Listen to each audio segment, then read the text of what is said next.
first, what's the best way to put this? Normally I'm a podcast person, so I can hide behind the camera. But there was a subject I want to talk about that I've been asked to talk about quite a lot, and I actually can't do it from behind the camera. So I thought, needs must. It's very strange talking to a camera. So bear with me. I'm sure that as I go on, I'll get used to it, knowing where to look, what to say, and so on. So this is going to be a video on two things. It's going to come down, I'm going to split it into two. I'm going to talk about the equipment side of real tennis, which for most of you that know me know that it's something I'm really passionate about. And then I'm going to do a question and answer session. I wanted to do this live, a live link, but it didn't quite work with internet strengths and so on, so I thought I'd just record it. But I've actually been asked a few questions, sent a few questions, which I've got here in front of me. So I'm going to split it into two. I'm going to talk about the equipment side of it first, and then I'm going to do some questions and answers. So just to give you a little bit of background about myself, I came out of professional football in 1984. Saw the job at Oxford University Real Tennis Club, and had no idea what real tennis was. Went into the building, met a guy called Alan Oliver, fantastic guy.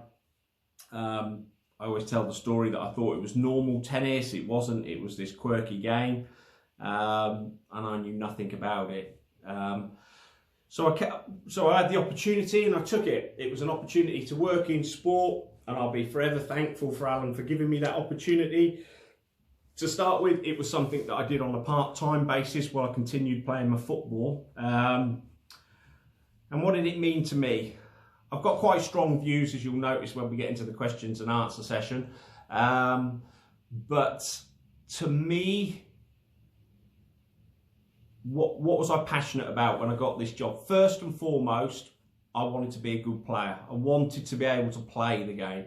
I think if you're a young person coming into the game, you're sporty, your first priority's got to be, you want to be quite good yourself. If you haven't got that passion, you know, is it really for you? Because my belief is, if you're not interested in your own game when you come into it and start, and you want to get as good as you can, is a life in professional sport right for you? But as all of you that know, I hope, you know, this might be a cross-section of people I'm talking to. Some will know real tennis, I'm sure most will. Hopefully those that aren't real tennis people might find it fascinating anyway. So for me, it's split into, the game sort of split into four things. The playing side was ultimate, wanted to be a player, okay? Was I a player? Not really. In my eyes, I wasn't. I'd never played a racket sport before in my life. I'd always played team sports. It was a game I'm very happy to say it now. I always struggled with it. I got to a 1.6, 1.4 handicap. That's with no lesson. One lesson. I had one lesson with Chris Ronaldson in my first few months. Other than that, totally self-taught. So 3 competitions a year we used to get. So that was the level that I got to.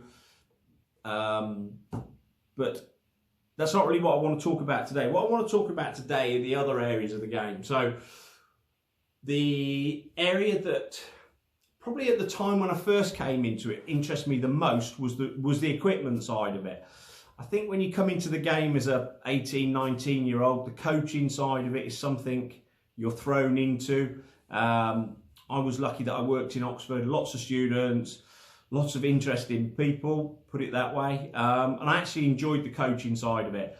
And probably now it's what I aspire in the game most to. I absolutely passionate about my coaching, how I coach. I'll explain later as we go on my views on coaching. But for me at the time, equipment was the thing that fascinated me. So here I was, 1984, and I've got my little display of rackets here that I've got collected over the years, and I'm going to sort of go through them with you. So the first racket that, not just that I used, that everybody used, I was at the stage where you had the Grays standard racket.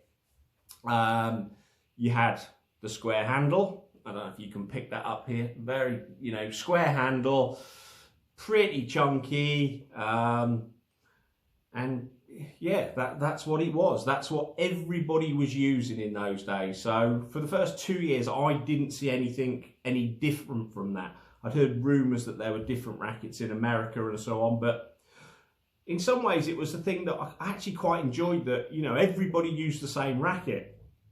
Had no idea how it was made. I was pretty oblivious to that. It was just a piece of wood. The thing that I think now is interesting, that I think the weight that I used was about, well, it wasn't about, it was 380 grams. And that was sort of an average weight. Some people were using high 380s. I was a 380s person. Now when you look back on it, it's absolutely fascinating that people would come in and go, I want a racket that's 377. And, you know, they had to have a racket that was 377. It's a piece of wood. It can feel completely different. A 365 can feel heavier than a 375 with balance, and I'm not going to get too technical on it today, but yeah, it can. Tim, the guy behind, I'm going to talk about as well later, always explained it best to me. When people would sort of mess about with a few grams and I want this and what, the bag that the rackets come in, that weighs 10 grams, the bag.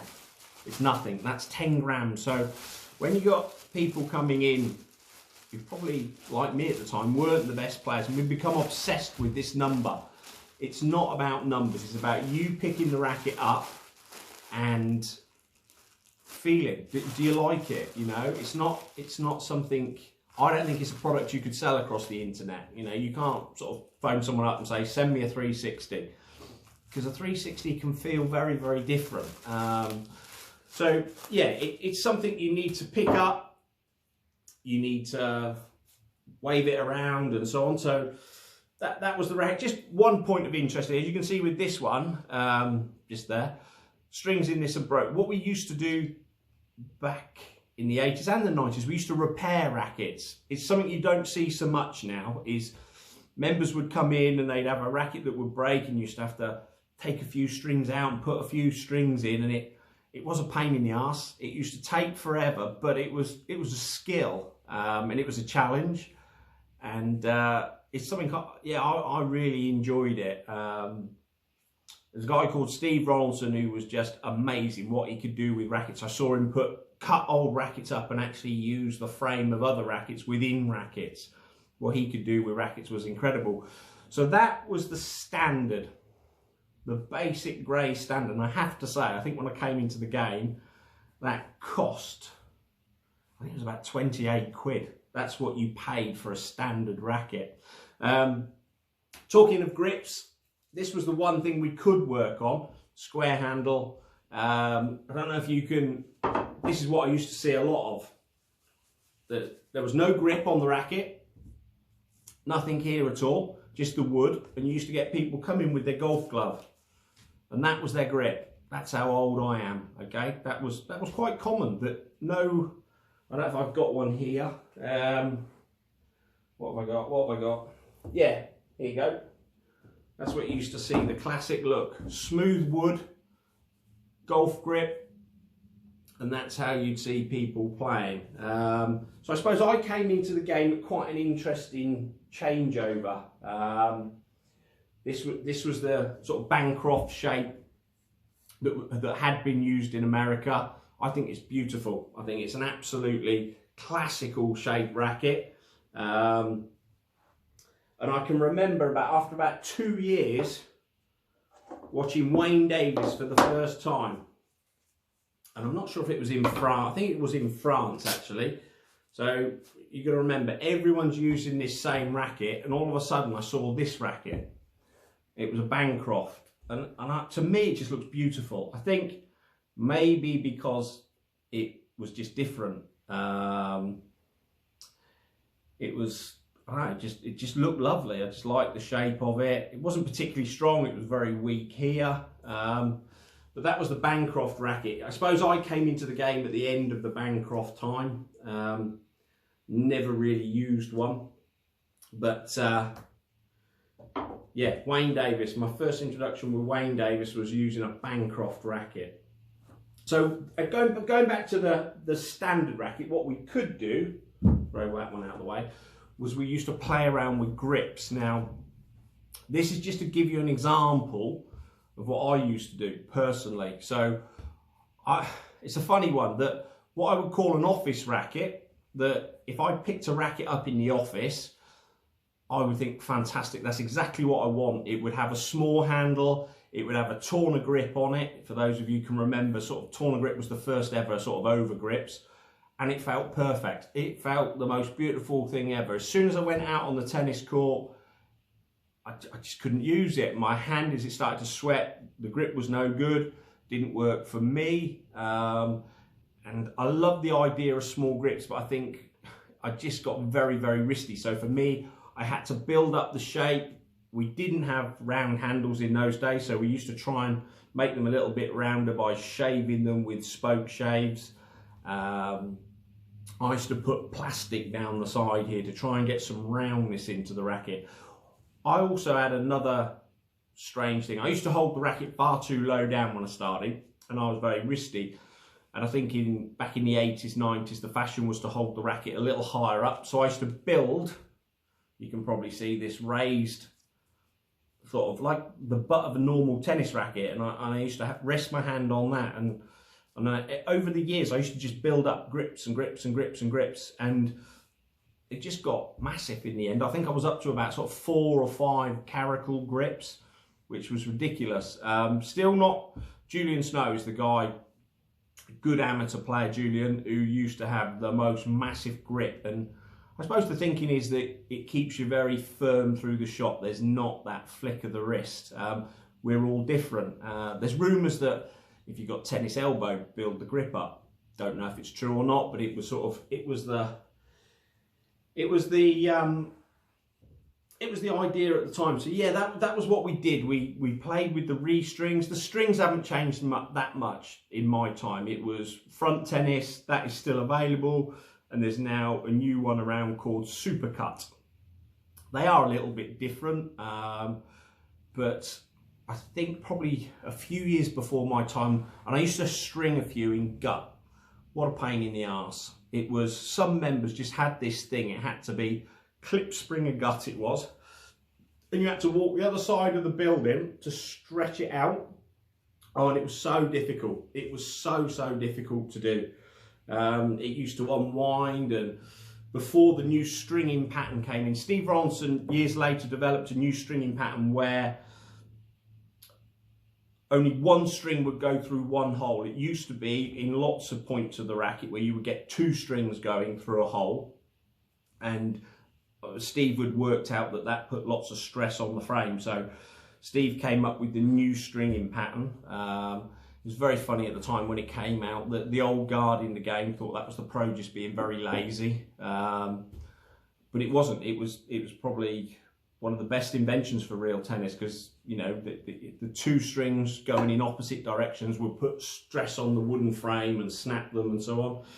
So that was probably, so I started 84.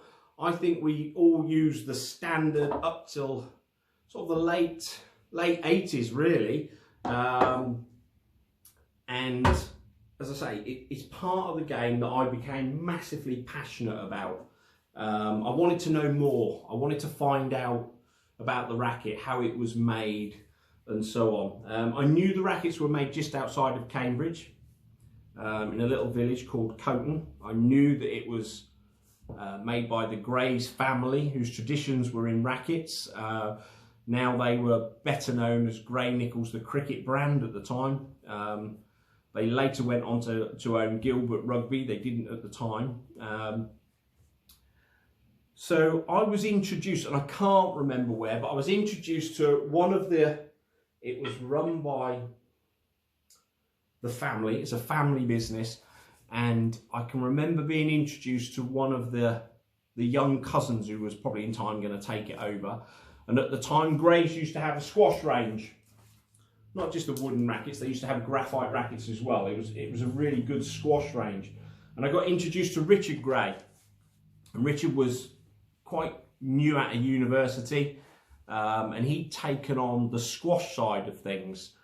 And we got talking one day, and I'm trying to think how it goes. It's a little bit cloudy, but basically I used to go off to squash events, the British Open squash, and I used to go with the real tennis rackets and put them on the stand and trying to create some interest for real tennis. I can remember the British Open in Wales, in Cardiff once, going there and spending the day with Richard.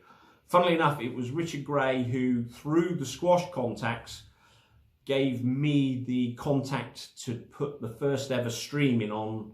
It was the company who did the live streaming for squash who put real tennis on for the first time. But talking to Richard, I got invited to the factory at Coton, drove to Coton from Oxford, which is a little bit of a trek, and was blown away, absolutely blown away. I think there were 3 guys at the time in the factory making rackets and real tennis rackets. Tim, who was the boss, had been what they call a glue boy in the factory that used to make the squash rackets, where Grays employed a lot of people. So Tim started off as a 16-year-old glue boy, so he used to glue all the laminates for the wood together. And this is what I think people who haven't been to the factory would be amazed when they see it. It's not just a racket being put into a machine, a button pressed. These guys are actually, they're total craftsmen. They are total craftsmen. The wood, when they make the racket's massive, it's chunky, and then when you see what comes out, it's unbelievable. And you know, that was the first time I thought these rackets are actually very, very cheap. When you see the work and the time and the effort that goes into producing them, now is a different kettle of fish. How well they can get the weights out that they want, what they can do, and so on. It's progressed massively over the last 30 years. But back in those days, Wayne Davis came out with a racket. The Wayne Davis was this black, really sexy looking racket, and what Wayne had developed, he'd actually changed the setup of it. So if you look at the standard, Wayne's racket was wider this way, but there were less laminates here. It was thinner. So I think in the standard racket there are 8 laminates, and I think Wayne went to 6. So it changed the weight of the racket to play with. I'll go out on a bit of a limb here and say it's still, to this day, the best racket to play with. It was, the balance of it was fantastic. It was, you know, you could tell Wayne had thought about this. This was a guy who was, who just became world champion as I came into the game. But he'd obviously thought about the racket side of it, the process. Digressing, professionals and rackets is an interesting thing. Some professionals couldn't give a shit. They just pick up, I know one pro played the British Open, he used to walk down the corridor, pick one of his members' rackets up and drive to Queens and play. This is a good player as well. You get people like Colin Lumley. He would have 6 rackets, they'd be immaculate, they'd all be the same, they'd all be taped the same, they'd all have the same colour grip on, they'd all be strung on the same day. Colin was just Mr. Perfection, really, and I learned a lot from Colin Lumley when it came to rackets. But the Wayne Davis had a fault. It used to, like the standards, used to crack in the head here. So it became a problem. It just wouldn't last that long. So, and it was such a shame because it was such a great racket. So I sort of took it upon myself with Richard, with Tim. How could we improve this racket? What could we do differently? I know the price of the racket was getting nearer to £100 at this stage. It was about 88 quid in Oxford. So some London clubs probably a little bit more, but we were getting nearer this £100 barrier, which was a problem. So between the 3 of us, we came up with a concept that let's do something different. Let's take the standard. What's the weakness? Well, the weakness was it used to crack in the head. So we would try different things. There is a laminate that goes through the frame. The camera probably won't pick it up actually. It's a black laminate that goes through there. Now, we played around with it. We put more wooden laminates in. We tried different glues. You know, we tried everything. And then one day we were talking and said, well, what about if we put more laminates in it? Would it break the rules, first of all, because it's not wood? So we had to take that into account. And let me give you an example of a couple here. So we had this is what we call a Demitech, where we put one laminate inside the racket here. Obviously no laminate on the outside, and that was better. That lasted longer. It still wasn't great. It still cracked, it still broke. Obviously, if a racket's got a weakness and you make that stronger, it's going to have a weakness somewhere else. You're just moving it around. So a lot of these, as you can see, actually from this one, will break in what we call the shoulders of the racket here. So that was one we tried. But this one, and I don't think I've ever shown this racket to anybody, that is the first ever Extra-Tech racket. The first one ever. The sample that we tested, it was used a lot by me. It's still in pretty good nick to this day. I always kept the first one, but that is the first ever Extra-Tech racket, and we were blown away by how much stronger it was. Now, because you're doing more, you're putting more in, so it's still got the same amount of laminates, but it's got 2 extra layers of the what I call paper, basically. The laminate here, it's got 2 extra layers. Now that obviously means it's got 2 extra layers of glue as well. So is it a better racket than the standard? It's stiffer. Interesting fact with this, that I changed because out of this racket I could get, I don't know, I could probably get 1 or 2 restrings out of the standard. At the Extra-Tech, I'll probably up to be about 6 to 7. So financially, I had to move to this racket. We as professionals got no free rackets in those days whatsoever. We paid trade price, we took it out of stock, and we used what we paid for. So 2 restrings, 8 restrings, no brainer. Is it a better racket? It's heavier. I could probably hit the ball a little bit harder. It was interesting to watch the changeover of players. Most changed quite quickly. Rob Fay was one of the last to change from his standard rackets to an Extra-Tech. I always remember it was like, you know, you could tell Rob, he wasn't world champion at this stage, I don't think. Probably someone's going to correct me on this, but you knew this lad, if he wasn't world champion, he was going to be. He was the best ball player out there by a long way at this stage. And you're just thinking, when Rob changes, that means the game changes. And he did. He changed. And to this day, he's still using Extra-Tech rackets. I get very frustrated with the game when I see young kids turning up to events with an Extra-Tech racket. When I see ladies turning up to a game with an Extra-Tech racket. It's a lot more money, and it doesn't give you that much more. It really doesn't. And actually, it's, you know, like I've got a junior racket. I don't see enough of those in the game. You know, juniors should be using a junior racket. You know, take my sport, for example, of football, that if you're an under 9s, 10s, you use a size 3 or 4 ball.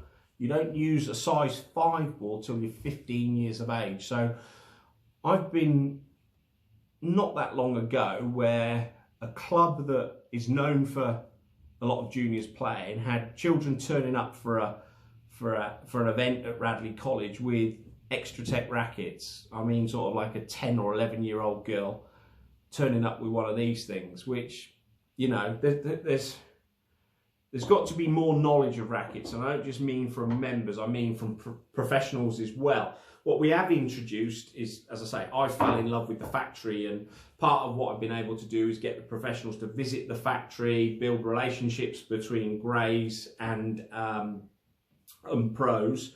But that was the evolution of it, as I say, the Extratec racket. So something I'm proud of, something I'm really proud of. People who know me know I have a massive allegiance with greys. In its Richard, the squash range is now gone. Richard is sort of one of 4 cousins who runs the business worldwide. But whenever I see Richard Gray, doesn't matter, you know, we've become actually really good friends, and we talk about everything else, sport, cricket, you know, rugby, whatever they're involved with. But the guy always asks me, how's real tennis going? How's real tennis going? I'll explain a bit later that I came out of real tennis. I've set up my own golf entertainment business, doing events, and wherever I go, I always put 2 real tennis rackets in my golf bag. So like you can see here, wherever I go, I've got real tennis rackets with me, and it's the one thing everyone, what's that? What's that? And I just love telling people about real tennis rackets. It's not just a machine-made product. It's like a piece of furniture. It has literally been crafted. And for example, I see people's rackets bowing, and I say, well, where have you left your racket? Well, I left it in the back of my car. You know, look at the changes of temperatures, for example. So, you know, you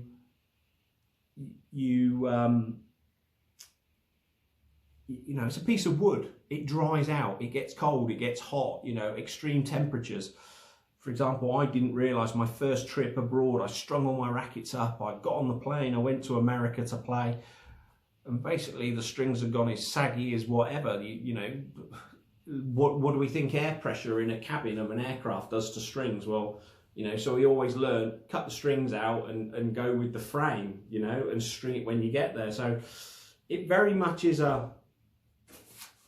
something that I am massively passionate about. But as I say, that is the first Extratec racket. I'll always keep that, won't ever sell it, won't ever give it away. That was the first one. So it's, what else have I got here? I've got Tim at the factory. It's now Martin and Mark as well. They've taken it on to a whole new level. As I say, I've got a junior racket, which I think is a fantastic thing. What people don't realise, people think a junior racket is just a chopped off racket. As you can see, there's about 1.5 inches, 2 inches in difference there. It's not as simple as that. It's what the guys have done. They've taken some of the laminates out. It's the balance is different. So it isn't just a case of, going back to what I've seen, people think, oh, I'll just take an Extratec racket and I'll chop 2 inches off the end and I'll give it to one of the juniors. That'll do the job. No, it won't do the job, because all you're doing is moving the weight from the handle, you're moving it all into the head, which is a very heavy head anyway. So you'll see a child just playing with the racket head down all the time, because this has just become so head heavy. So moving on, just quickly, I don't want to, you know, if you guys have got questions, which hopefully you will have, about the equipment side of things, you can ask in the comment section below here when I post this. Anything you want to ask me, I'll probably do another one of these in a week. And anything, any advice or what weights, look, weights and grips go in fashions. Like at the moment, everybody's gripping down from the bottom up. Okay, they're not leaving this gap, which I get completely, so that the hand grip on the racket is much lower down. Weights have also changed. Like, as I say, I was a 380 player, not particularly strong arms. But I would say the average now, it'd be interesting to find out. Someone let me know. I think Camden's into a 355, something like that. Rob, not sure. So I think most will be not much more than 375, if that. Here's another interesting racket. So I think we produced a better racket, the Extra Tech. I would say in the last 15 to 20 years, the racket hasn't developed any.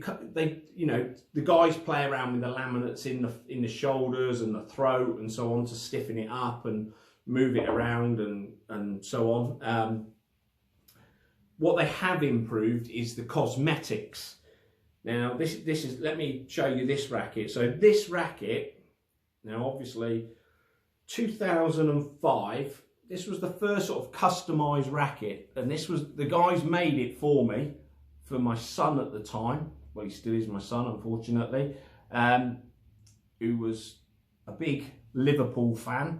Liverpool have made it to the Champions League, and Tim produced that for me. So again, it's another racket that I would never ever let go. But that was probably one of the first customized rackets, first paint job on it. And if I look now at what they do cosmetically with the rackets, fantastic, absolutely fantastic. We've played around with things like, I remember the heart racket that came out that had a heart shape here.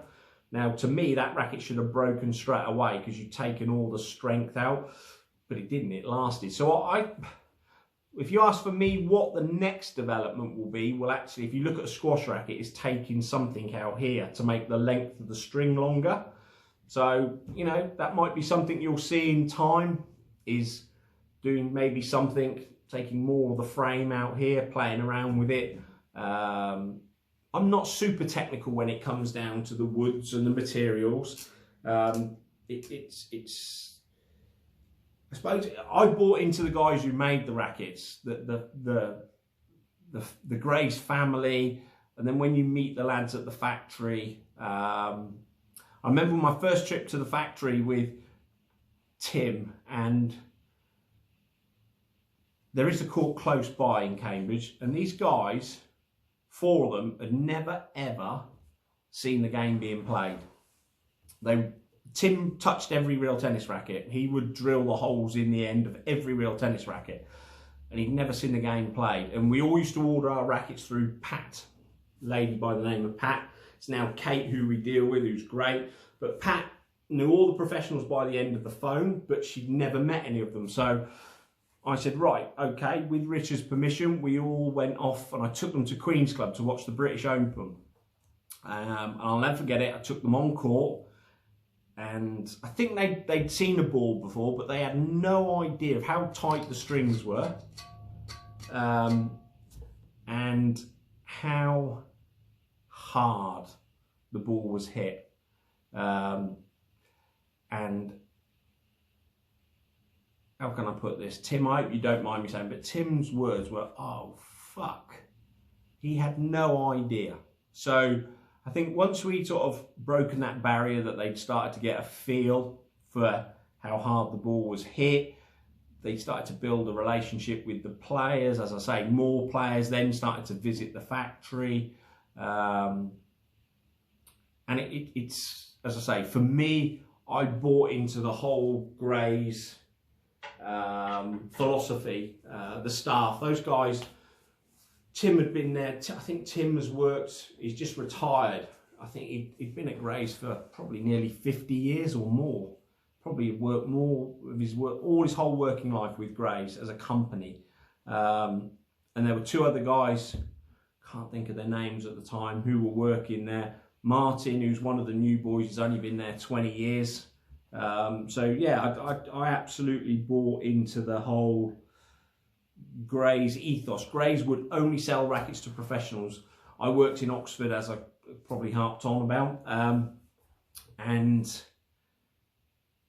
Elmer Cotton's was the big sports shop in Oxford, just round the corner from the Real Tennis Club, and kept asking every year, could we sell real tennis rackets? And Grays would not let Elmer Cotton, who was a big account for them through the cricket and rugby at the time, he would not let Elmer Cotton sell real tennis rackets. He stayed totally loyal to the pros. So that was the sort of development. I have worked with Grays over the last few years, been the go-between between pros and Grays, and I'd like to think it's now in a position where there's a lot of development gone on, there's good relationships. I know one or two of the top players send their favourite, because again, you could have 6 rackets at 365 and all 6 feel different. So you'll always get your favourite racket. I know Rob, Claire, Tim Chisholm, and I think a few others now have all sent their favourite rackets to the lads at Coton when they're there in their office, and basically when they need rackets for themselves, they will copy their favourite racket. And I just think, you know, look how far we've come. What else have I got? I've got some other bits of interesting ones. So what we have had over the last 10 years is other companies coming, and this was one that came in my direction. Harrow. Now, what can I say about that racket? It's cheap looking. It was not a great product, but you know what? I admire somebody for trying.